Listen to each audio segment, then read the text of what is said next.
Salam sejahtera Opa Oma.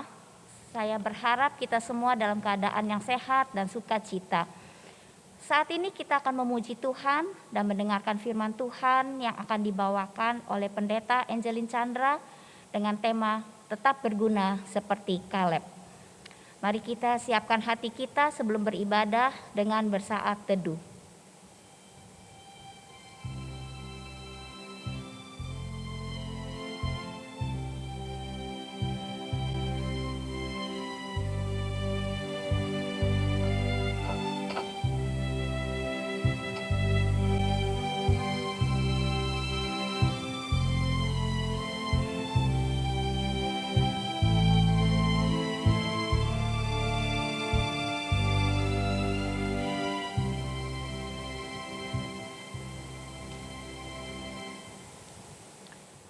Bermazmurlah bagi Allah, bermazmurlah.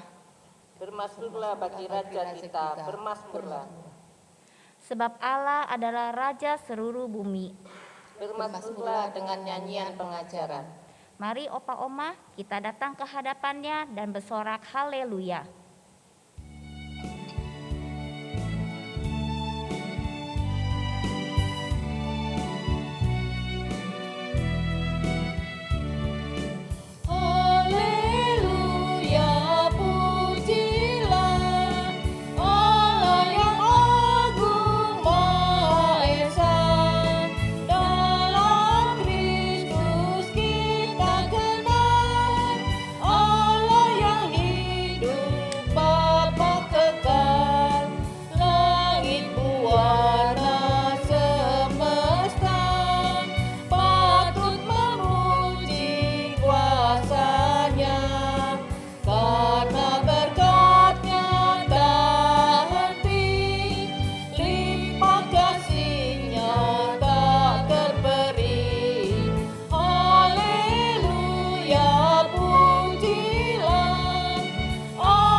Opa Oma, mari kita berdoa kepada Tuhan. Bapa di dalam surga, kami mengucap syukur atas berkat jasmani dan rohani yang Kau nyatakan kepada kami. Kami mengucap syukur jika kami masih diberikan kesempatan beribadah secara virtual di rumah kami masing-masing. Kiranya pujian yang kami naikkan dapat menyenangkan hati-Mu. Kami mohon Bapa memberkati semua pelayan yang ambil bagian di dalam kebaktian pada hari ini. Terima kasih Bapa, di dalam nama Tuhan Yesus kami bersyukur dan berdoa. Amin.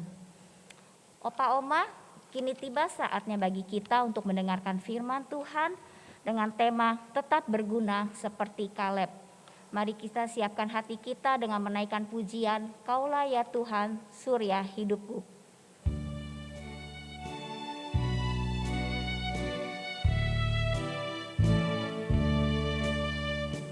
Kaulah ya Tuhan, surya hidupku, asal Kau ada yang lain tak perlu. Siang dan malam Engkau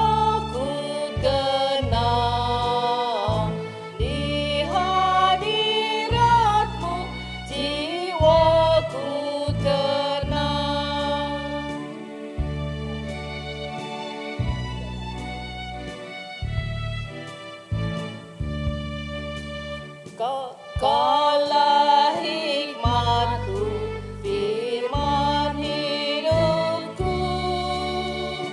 Kau besertaku dan ku sertamu. Engkau Bapa-Ku, aku anakmu. Denganmu Tuhan, ku satu penuh. Mari Opa Oma kita siapkan diri kita untuk mendengarkan firman Tuhan. Kita mau tundukkan kepala, kita berdoa. Tuhan, pada saat ini kami mau membaca firman Tuhan. Tuhan tolong kami supaya kami boleh membaca dengan baik. Tuhan mampukanlah kami agar kami dapat memahaminya juga dengan baik. Dan Tuhan kuatkan dan tolong kami agar kami juga boleh melakukannya dalam kehidupan kami. Terima kasih ya Tuhan, sertailah hamba-Mu yang telah mempersiapkan diri, Engkau yang boleh mengkuduskan dan memberkatinya sehingga apa yang disampaikannya semuanya adalah seturut dengan kehendak-Mu. Dalam nama Kristus kami berdoa. Amin. Bacaan kita pada hari ini diambil dari kitab Bilangan pasal 14 ayatnya yang ke-24. Opa Oma cuma satu ayatnya nih. Jadi kita baca bareng-bareng ya. Dibuka Alkitabnya, walaupun saya bacanya di sini, Opa Oma baca dari rumah, tapi kita mau baca sama-sama. Bilangan 14 ayatnya yang ke-24. Kita baca bareng-bareng, 2, 3. Tetapi hambaku Kaleb, karena lain jiwa yang ada padanya dan ia mengikut aku dengan sepenuhnya, akan kubawa masuk ke negeri yang telah dimasukinya itu, dan keturunannya akan memilikinya. Sampai di sini pembacaan firman Tuhan. Yang berbahagia ialah kita yang mendengar firman Allah serta memeliharanya. Opa Oma yang dikasih Tuhan, masih ingat gak? Ayo, ibadah lansia yang lalu nih saya juga yang mimpin. Jadi nih 2 kali berturut-turut saya ketemu sama Opa Oma. Mudah-mudahan gak bosan ya ngelihat saya karena berturut-turut. Nah, masih ingat gak? Ketika ibadah yang lalu kita bicara apa? Kita ngobrol tentang apa? Kita tetap berguna seperti siapa? Ayo, lupa ya Opa Oma. Ya, tentang Musa. Ya, tetap berguna seperti Musa. Itu adalah ibadah kita yang kemarin ya, yang sebelumnya. Nah, sekarang pertanyaannya satu lagi. Pertanyaan tentang ibadah minggu lalu. 2 minggu yang lalu. Berapa umur Musa ketika menghadap Firaun? Nah yo Opa Oma dengerin enggak tuh saya khotbah. Berapa umur Musa saat menghadap Firaun? Silakan Opa Oma jawab pertanyaan ini dengan cara mengirimkannya kepada WA saya. Udah kayak lagi lomba hot sama lomba pasca. Saya yakin Opa Oma ada nomor telepon saya. Tapi ini beneran. Kirimnya setelah ibadah lansia ya. Setelah ibadah lansia kita ya. Jangan pas lagi khotbah nih tiba-tiba langsung pada ngirimin semua. Jangan ya Opa Oma ya. Kirimkan ke SMS saya, ke WA saya. Berapa umur Musa ketika menghadap Firaun? Kalau enggak ingat dibuka lagi nanti ibadah yang minggu lalu itu ya, 2 minggu yang lalu itu. Siapa yang menjawab paling cepat dan benar maka akan saya kasih hadiah doa. Enggak. Hadiah benar, kalau doa emang bukan hadiah, emang didoain ya Opa Oma ya. Ingat gak nomornya? Mudah-mudahan ingat ya, nomor saya sebutin 0812807091. Dicatat baik-baik ya Opa Oma. Nah itu 2 minggu lalu, hari ini kita ngapain? Hari ini kita akan bicara salah satu tokoh Alkitab yang lain yaitu Kaleb. Siapa itu Kaleb Opa Oma? Nah, ketika bicara siapa itu Musa, Opa Oma langsung ingat. Itu loh Musa. Begitu siapa itu Kaleb, ingat enggak? Siapa itu Kaleb? Opa Oma udah kenalan belum sama Kaleb? Belum ya? Kita kenalan ya hari ini ya. Siapa itu Kaleb? Kaleb itu adalah salah satu dari 12 pengintai yang dikirim sama Musa. Ya, dikirim sama Musa ketika bangsa Israel ini akan masuk ke dalam tanah perjanjian. Nah, ketika mau masuk tanah perjanjian nih, si Musa kirim ada 12 pengintai. Untuk apa? Untuk melihat, tolong dong lihat tanah yang mau kita masukin ini penduduknya seperti apa, kondisinya kayak bagaimana, situasinya seperti apa. Nah, Opa Oma dikirim 12 pengintai. Salah satunya adalah Kaleb, ya. Kaleb dia dipilih untuk boleh dikirim oleh Musa untuk boleh melihat situasi dan kondisi. Kaleb, Yosua, kalau mau bacain panjang nih karena ada 12 sebagai simbol 12 suku Israel, ya. Nah, Opa Oma apa sih yang bisa kita pelajari dari Kaleb? Yang pertama yang saya lihat itu dari diri Kaleb ini adalah semangat yang tinggi, ya. Semangat yang tinggi. Ini yang saya lihat. Kenapa? Kok saya mikirnya adalah semangat yang tinggi? Awalnya ketika saya dapat tema belajar dari Kaleb, ya, atau tetap berguna dari Kaleb seperti Kaleb ini, maka kalau dengar kata Kaleb di kepala saya ini langsung muncul nama Yosua. Ya, selalu muncul nama Yosua. Kenapa? Karena Kaleb dan Yosua ini yang berdua berdampingan, yang boleh berkata-kata baik tentang apa yang diintai, ya. Nah, apa yang terjadi ketika Musa mengirim Kaleb, Yosua untuk mengintai daerah perjanjian atau tanah Kanaan ini, umur mereka masih muda. 40 tahun. Ya, 40 tahun. Opa Oma boleh lihat diri saya 40 tahun lebih dikit, tapi jangan tanya lebihnya berapa gitu ya. Pokoknya lebih dikit dah gitu ya. Kayak tadi Opa Oma lihat di depan sini ada Ibu Foni sama siapa tadi yang tugas? Bu Titing. Itu juga 40 lebih dikit. Ya, nah Opa Oma lebih dikitnya nanti kita tanya sendiri ya berapa lebih dikitnya itu. Nah, Yosua dan Kaleb ini atau Kaleb ini secara khususnya umurnya 40. Apa yang terjadi ketika si Yosua atau si Kaleb ini pergi melihat atau mengamati, maka kemudian dia kembali. Dia kembali dan kemudian dia menyampaikan itu nanti ceritanya. Tetapi yang menarik adalah dalam Yosua. Kitab Yosua, kita lihat ya Opa Oma ya. Kitab Yosua pasalnya yang ke-14. Kitab Yosua pasal 14 ayat 10 dan ayatnya yang ke-11. Ayo Opa Oma buka. Yosua 14 ayat 10 dan ayat yang 11. Saya bacain ya.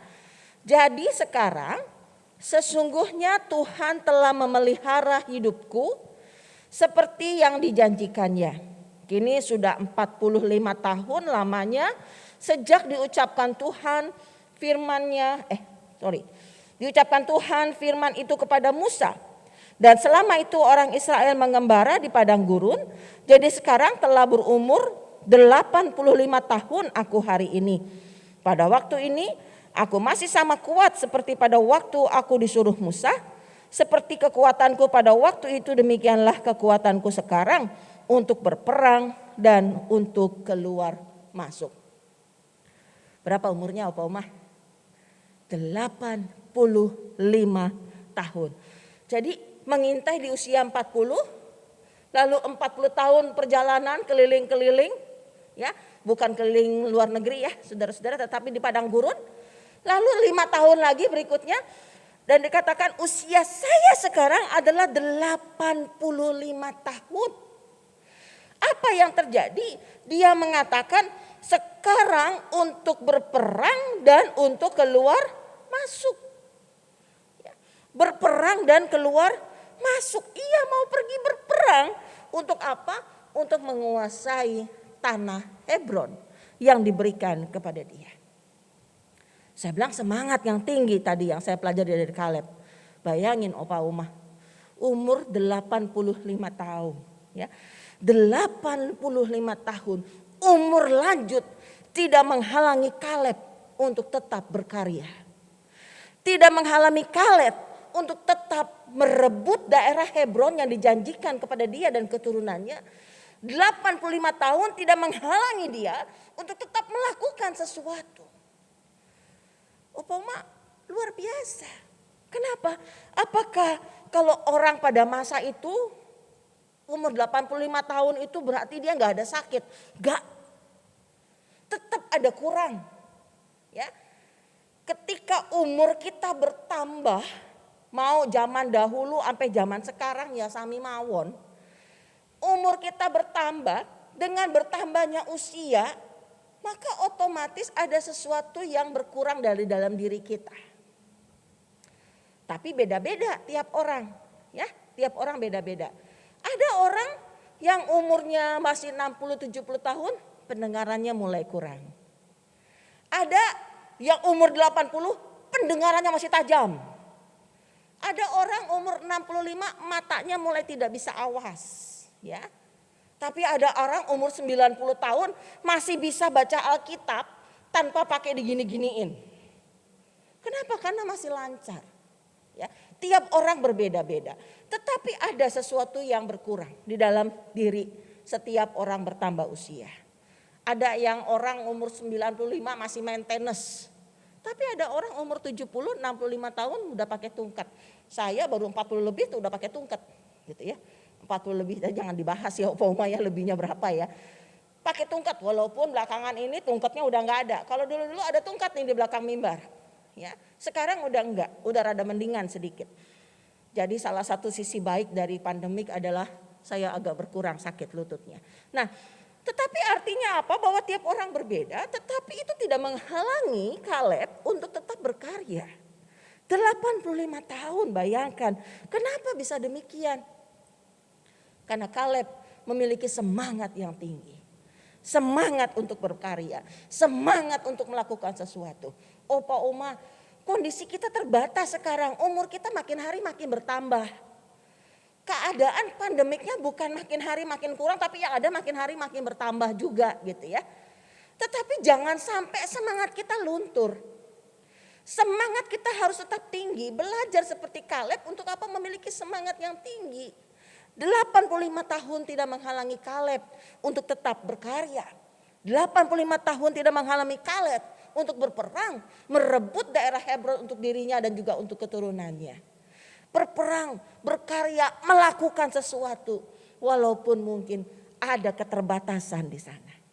Apalagi yang saya pelajari dari Kaleb? Tadi pertama semangat yang tinggi. Buat saya ketika saya nyiapin ini juga mengingatkan saya untuk apa? Memiliki semangat yang tinggi. Menghadapi situasi yang juga tidak mudah buat kita semua Opa Uma. Ya. Yang kedua apa? Cara berpikir dan sudut pandang yang positif atau optimis. Jangan kitanya positif ya, tetapi sudut pandang cara berpikir yang positif. Kita lihat dalam bilangan bacaan kita tadi 14, sekarang kita buka bilangan 13. Ayatnya yang ke-27 sampai dengan 30 saya ajak Opa Oma untuk lihat ya. Bilangan 13 ayat 27 sampai dengan 30. Mereka menceritakan kepadanya, kami sudah masuk ke negeri kemana kau suruh kami, dan memang negeri itu berlimpah-limpah susu dan madunya, dan inilah hasilnya. Hanya bangsa yang diam di negeri itu kuat-kuat, dan kota-kotanya berkubu dan sangat besar. Juga keturunan Enak yang telah kami lihat di sana. Orang Amalek diam di tanah Negeb. Orang Het, orang Yebus dan orang Amori diam di pegunungan. Orang Kanaan diam sepanjang laut dan sepanjang tepi sungai Yordan. Kemudian Kaleb mencoba menenteramkan hati bangsa itu di hadapan Musa. Katanya, tidak, kita akan maju dan menduduki negeri itu sebab kita pasti akan mengalahkannya. Nah, menarik ya Opa Oma, tadi saya bilang Kaleb ini adalah salah satu dari 12 pengintai. 10 pengintai yang lain mengatakan betul negeri ini berlimpah susu madu. Tapi bangsa-bangsanya Opa Oma keturunan Enak itu keturunan raksasa. Gode, bukan cuma gede, gode. Katanya kalau orang Jerman kalau udah pakai U itu berarti very gitu ya. Gode. Ya. Besar dan kuat. Ya. Apa yang terjadi membuat mereka menjadi undur, mereka menjadi takut, membuat mereka menjadi cemas. Gimana caranya ngelawan orang yang gode tadi? Gimana caranya melawan orang yang memiliki kekuatan yang sangat besar? Bagaimana caranya menghadapi badai, menghadapi kesulitan hidup yang begitu besar, yang begitu waduh kayaknya luar biasa, ya. Maka orang ciut hatinya. Lalu kita jadi depresi, kita nggak bisa tidur, kita takut terus-terusan gitu ya. Kenapa? Karena kita berpikirnya adalah, waduh nanti gimana nih? Ya, saya harus gimana nih? Jadi berpikirnya dengan cara yang melemahkan. Nah, yang menarik adalah ketika mereka menyampaikan dengan cara yang melemahkan, Kaleb mencoba menenangkan, ya. Kaleb mencoba menenangkan. Kaleb berani menyatakan kebalikan dari 10 orang yang menyampaikan. Apa kebalikannya? Jangan takut. Jangan takut. Kita harus maju berperang. Kita harus bisa mengalahkan. Ya, emang si Kaleb nggak sadar kalau yang dia lihat itu penduduk orang enak yang gode-gode tadi. Apa dia nggak lihat ada orang Amori, orang Yebus, orang Kanaan yang punya peralatan lebih besar? Yang lebih mapan. Kaleb lihat. Tetapi ada yang Kaleb lihat jauh di belakang itu semua. Apa itu? Kalau 10 orang pengintai yang lain hanya melihat di depan mata. Ada orang enak yang besar. Ada orang Amori, orang Yebus, orang Kanaan. Tetapi Kaleb melihat di belakang itu semua. Apa itu? Ada tangan Tuhan yang menyertai. Ada Tuhan yang akan menolong dia. Ada Tuhan yang akan melindungi bangsa Israel ketika masuk ke dalam tanah perjanjian. Dan ketika Kaleb bisa melihat di belakang itu semua persoalan ada Tuhan yang menyertai, maka ini akan membuat Kaleb berpikir dengan cara yang positif. Membuat Kaleb berpikir dengan cara yang baik. Ya, sudut pandangnya jadi baik dan jadi positif. Opa Oma kembali, siapa di antara kita di sini yang gak ngalamin pandemi? Semua ngalamin. Siapa dari antara kita di sini yang gak pernah merasakan persoalan? Semua merasakan. Ketika kita hanya fokus pada persoalan yang menghimpit kehidupan kita, maka hati kita ciut. Kita akan takut, kita akan cemas, kita akan khawatir. Opa Oma jangan hanya melihat pada sudut pandang yang persoalannya saja. Tapi belajar dari Kaleb melihat ke belakangnya. Apa itu di belakangnya? Di belakang sana Opa Oma akan melihat ada penyertaan Tuhan. Bahwa ada tangan Tuhan di dalam setiap persoalan yang kita alami. Bahwa ada Tuhan yang akan menolong kita ketika kita menghadapi berbagai macam persoalan kehidupan. Ketika kita hanya fokus pada persoalan, kita gak akan lihat jalan keluarnya. Tapi lihat ke belakangnya, maka kita akan melihat jalan keluar yang Tuhan sediakan. Hal ketiga, apa yang saya pelajari dari Kaleb? Menarik, yang saya lihat adalah Kaleb ini orangnya baik banget. Dia gak iri hati. Kok jadi gak iri hati ya Opa Oma ya? Ini pendeta Angelin kayaknya salah ini. Iya Opa Oma, dia gak iri hati. Bayangkan, dari 12 pengintai hanya ada 2 orang yang memberikan hasil laporan yang baik. Artinya melihat dengan cara pandang yang baik, yaitu Kaleb dan Yosua. Ya, siapa yang diminta oleh Musa untuk menggantikan Musa? Kaleb? Bukan, Yosua. Ada penafsir yang mengatakan Kaleb itu lebih tua sedikit daripada Yosua. Artinya Kaleb lebih senior daripada Yosua. Lalu apakah Kaleb kemudian iri? Musa, kenapa malah jadi pilihnya Yosua? Aku kan lebih tua, aku lebih senior, aku lebih duluan, aku lebih berpikir dengan cara yang begini. Kenapa bukan aku? Gak. Dia gak berpikir dengan cara demikian, dia gak iri hati. Dia gak iri hati terhadap Yosua. Tetapi dia menyadari bahwa tiap orang itu punya kelebihan, punya kekuatan, punya kelemahan juga. Dan Yosua adalah seorang pemimpin. Dan Kaleb mengakui itu. Ya, Yosua seorang pemimpin. Dan dia menjadi orang nomor 2. Dia yang akan membantu. Dia menolong Yosua untuk bisa melakukan tugas kepemimpinannya dengan baik. Nah, Opa Oma ini yang menarik. Ya. Belajar dari Kaleb untuk apa? Untuk bisa memahami, menyadari kondisi, situasi. Dan kemudian melihat ya oke, saya tidak terpilih. It's okay. Saya akan backup. Saya akan tetap mendukung. Saya akan tetap berada di belakang layar. Mensupport supaya Yosua menjadi pemimpin yang baik. Nah, Opa Oma 3 hal ini yang boleh kita pelajari dari Kaleb. Pertama tadi semangat yang tinggi. Opa Oma usia boleh bertambah. Boleh. Tubuh boleh lemah.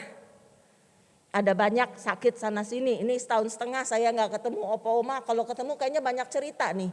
Yang isinya, aduh Bu Angelin, kayaknya kok kaki saya makin susah jalan. Kok ya gak dengar, kok ya begini. Mungkin banyak yang saya dengar. Tapi jangan sampai semangat kita padam. Ya, tetap bersemangat, tetap memiliki semangat yang tinggi untuk tetap boleh melakukan sesuatu bagi Tuhan. Yang kedua, berpikir dengan cara yang positif. Ada persoalan, ada masalah, jangan fokus hanya pada persoalan. Tapi lihat di belakangnya. Bahwa di belakang itu semua ada tangan Tuhan yang menyertai kita. Ada Tuhan yang menolong kita, yang melindungi kita. Tapi gak boleh konyol.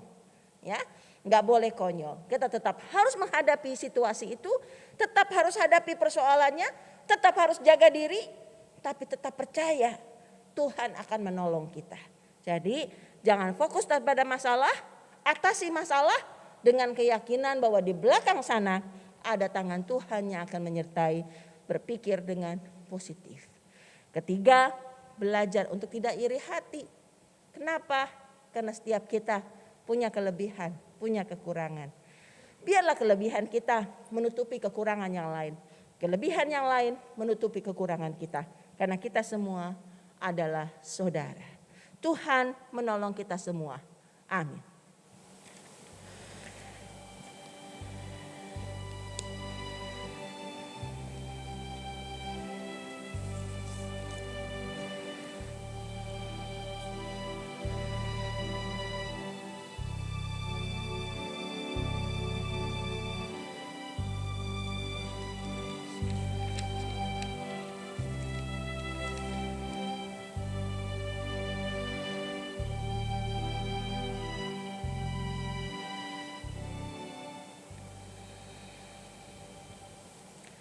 Mari Opa Oma kita tundukkan kepala, kita naikkan doa syafaat kita. Tuhan mampukanlah kami untuk boleh berguna seperti Kaleb. Kami menyadari bahwa usia kami bertambah. Kami menyadari bahwa kondisi tubuh kami juga tidak sekuat dahulu ketika kami muda. Tapi biarlah semangat kami boleh tetap tinggi. Biarlah kami boleh belajar seperti Kaleb untuk tidak fokus hanya pada masalah. Tapi kami boleh melihat bahwa di balik setiap persoalan yang menghadang jalan kami, di sana ada tangan Tuhan yang menyertai. Ada tangan Tuhan yang menolong. Tangan Tuhan yang akan menopang kami ketika kami jatuh. Tuhan mampukanlah kami supaya kami juga tidak menjadi orang yang iri hati terhadap orang lain. Tapi biarlah kami boleh saling menopang satu dengan yang lain. Kami boleh saling mendukung satu dengan yang lain. Kelebihan kami boleh menutupi kekurangan yang lain dan kelebihan yang lain boleh menutupi kekurangan kami. Ya Bapa, mampukanlah kami untuk bisa melakukan itu semua. Pada saat ini juga kami bersatu hati, kami teringat akan saudara-saudara kami, rekan-rekan kami yang sedang sakit. Kami teringat akan Ibu Sinta Sutardi, Ibu Mariati Chandra, Ibu Anita, Ibu Linda Tandayu, Bapak Cendana Wiraya, Bapak Heri Setiawan, Ibu Isnarti Hananto, Ibu Susan Setiawan, Ibu Meyin, Pak Haryanto Trisno, Pak Gunawan Saputra, dan mungkin masih ada lagi yang lain Tuhan. Yang kami sebutkan di dalam hati kami karena kami tahu mereka saat ini sedang terbaring sakit. Bapa kami mohon, jamahlah mereka. Bapa kami mohon, sertailah mereka. Dalam setiap perawatan, pengobatan yang dijalani, Tuhan berkati satu demi satu. Sehingga setiap teman-teman kami, saudara-saudara kami ini boleh semakin hari semakin dikuatkan dan boleh semakin dipulihkan keadaannya. Bapak, kami juga mengucap syukur bersama-sama dengan teman-teman kami yang berulang tahun. Kami mengucap syukur bersama dengan Ibu Suparmi, Ibu Mardiah Giarsa, Bapak Michael Daud Benyamin Loho, Ibu Megawati Pangestu, Ibu Siana Dewayanti, Bapak Harley Cahyana, Ibu Wayan Gaambara, Ibu Atin Sri Lestari, Ibu Nani Arianti, Ibu Bong Swilan. Tuhan, terima kasih. Karena teman-teman kami ini boleh bertambah usia setahun lagi. Tuhan, terima kasih untuk penyertaan-Mu dalam kehidupan mereka. Maka kami yakin Engkau akan terus menyertai di masa-masa yang akan datang. Bapak, kami ingin berdoa juga untuk setiap saudara-saudara kami yang menjadi pengurus di Komisi Lansia ini. Tuhan, Engkau juga yang boleh menyertai satu demi satu. Berikanlah kesehatan yang baik, berikanlah penyertaan-Mu Tuhan. Sehingga biarlah setiap rekan-rekan kami yang menjadi pengurus boleh melakukan setiap tugas-tugasnya dengan penuh tanggung jawab. Terima kasih ya Bapak. Kami berdoa juga untuk gereja kami, untuk Kepaduri, majelis jemaat, para pengerja, juga para aktivis, karyawan yang ada. Tuhan tolong agar kami semua boleh bekerja sama dengan baik di dalam menghadapi situasi yang tidak mudah ini. Kami berdoa untuk setiap program vaksinasi yang boleh terus berjalan. Tuhan berkati setiap nakes-nakes yang ada. Tuhan berkati juga setiap orang sehingga mereka boleh memberikan dirinya untuk menjalani vaksinasi, untuk menerima vaksin. Dan Tuhan juga yang boleh tolong sehingga biarlah penyebaran paparan COVID ini boleh dikurangi dan boleh berkurang sedemikian rupa dan boleh diatasi dengan baik. Bapak, kami mohon kasihanilah kami, bangsa Indonesia bahkan seluruh dunia ini. Sehingga kami boleh kembali menjalankan kehidupan kami dengan baik. Terima kasih ya Tuhan, kami naikkan doa kami yang jauh dari sempurna ini. Hanya dalam nama Tuhan kami Yesus Kristus. Amin.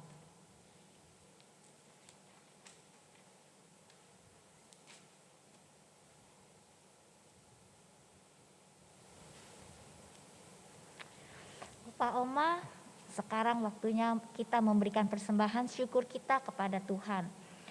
Opa Oma dapat menyerahkan persembahan dengan 3 cara. Yang pertama dapat mentransfer ke rekening BCA nomor 19831055444 atas nama Gereja Kristen Indonesia. Yang kedua bisa dengan scanning QR Code melalui OVO, GoPay, Link dan BCA Mobile. Atau yang ketiga dengan menyerahkannya ke tata usaha pada jam kerja dengan membubuhkan nama atau nomor anggota dan jumlah persembahan di amplop. Firman Tuhan berkata, persembahkanlah syukur sebagai korban kepada Allah dan bayarlah nazarmu kepada Allah yang maha tinggi. Mari kita berikan yang terbaik kepada Tuhan sambil memuji Tuhan. Syukur padamu ya Allah.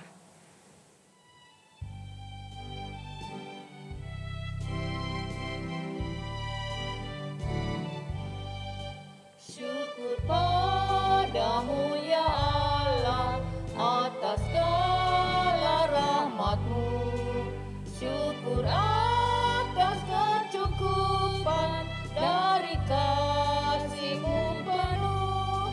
Syukur atas pekerjaan walau tubuh pun lemah. Syukur atas kasih sayang dari sanak dan teman.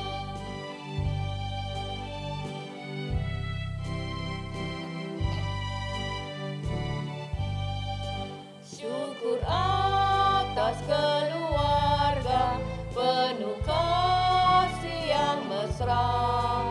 Syukur atas perhimpunan yang memberi sejahtera.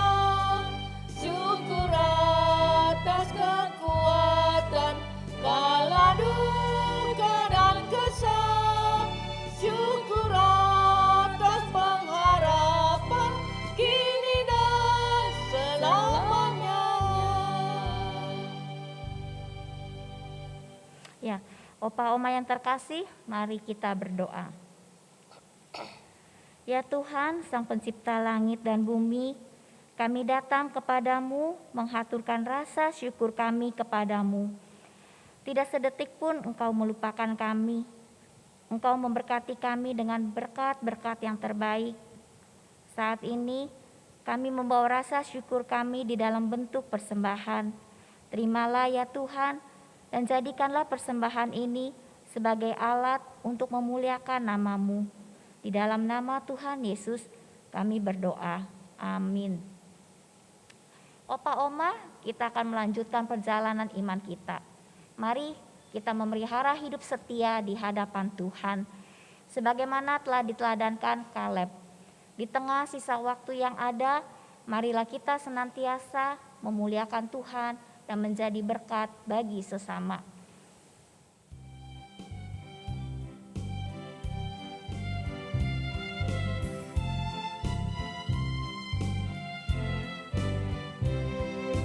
Pakailah waktu anugerah Tuhanmu, hidupmu singkat bagaikan kembang. Mana benda yang kekal di hidupmu, hanyalah kasih tak akan lekang. Tiada yang bakal di dalam dunia, segala yang indah pun akan lenyap. Namun kasih-Mu demi Tuhan Yesus sungguh bernilai dan tinggal tetap.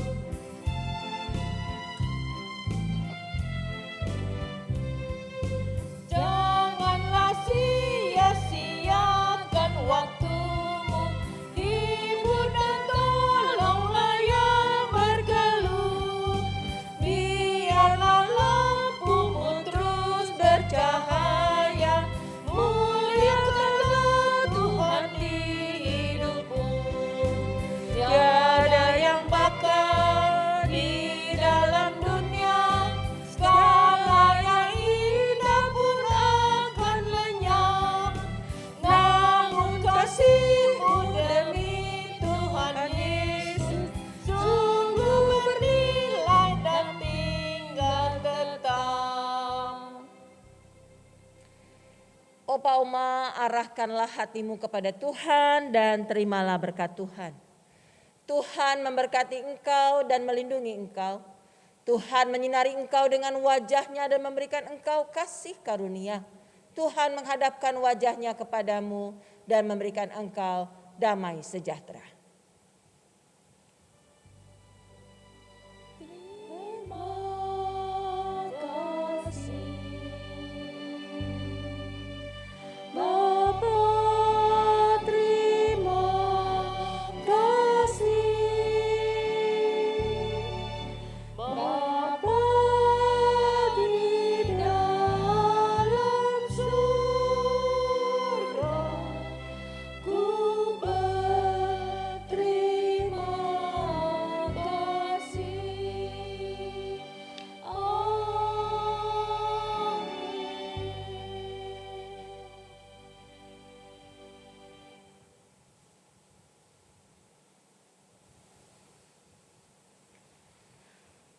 Opa Oma, ibadah kita sudah selesai.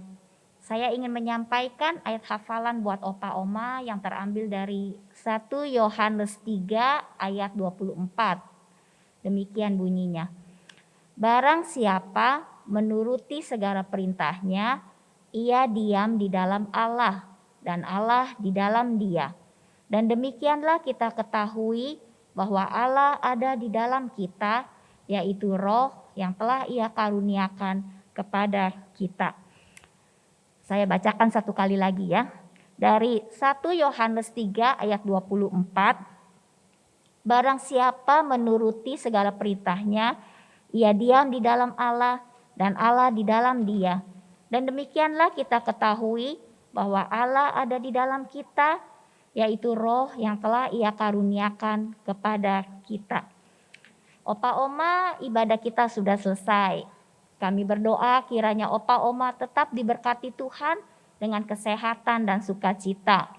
Sampai jumpa, Tuhan memberkati.